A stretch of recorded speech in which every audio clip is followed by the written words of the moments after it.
Salam, aziz vatandaşlarım. Ben şu kiçiracık video çekmek bilen Türkmen halkıma yüzlenesim geliyor. Aziz Türkmen halkım. Neçe yıldır yurttaşında geziyoruz. Türkmenistan'da hiçbir zaman kovluğa taraf giden ak.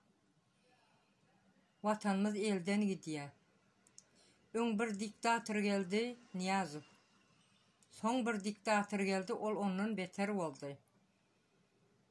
El yetmez akıllı başlı adamlarımız, oğlanlarımız yurdu terk edip daşarı yurtlara yerleşiyor.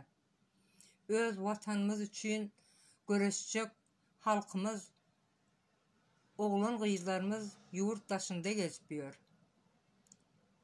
Türkmenistan'ın içindeki, taşındaki halkımız hemmenize yüzlenesim geliyor. Haram dağ, arka dağ men, hakiki Türkmen men deyip gürleye. Eğer hakiki Türkmen olsa, Oğanistan'daki Türkmen doğullarımız beydip Türkiye, başka bir yere geçmezdiler. Öz Türkmenistan vatanımıza geçerdiler.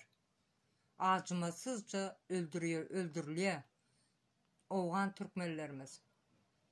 Öz Türkmen vatanına kabul ederdi.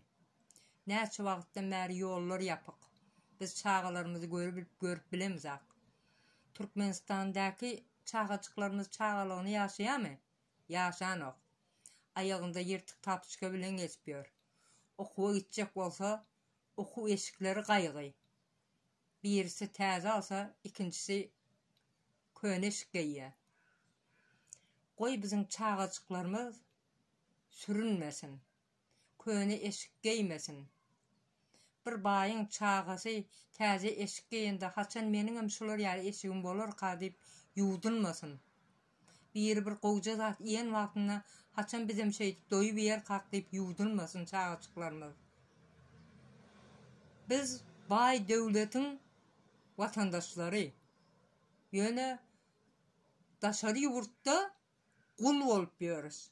Şunu özümüz namus edelim. Vatanımızı kazanalım. Yurttaşında, daşarı devletlerde gezip yören Türkmenlerimizin hemmesini iyi olup Türkmenistan'ın içine alacak olalım. Öküzün şahını ursan en namusuzlar diye. Haram olun hiç yerim sızlamıyor. Hiç düşünmüyor. Eğer düşünyen olsa halkı beydip acı çektirmezdi. Ol Türkmenistan'ın prezidenti değil, Türkmen halkının düşmanı. Bunu berk bellen. Kurbanlı Berdi Muhammedov yegenleri bala çağız bilen Türkmenistan'ın halkının, ehli Türkmen halkının düşmanı. Halkı berge batırdınız, haram ulu haramda sen. Bağıtımızı yatırdınız, haram ulu haramda sen. Enelerimizi türmeye attınız, loğlulara kahramanlık daktınız.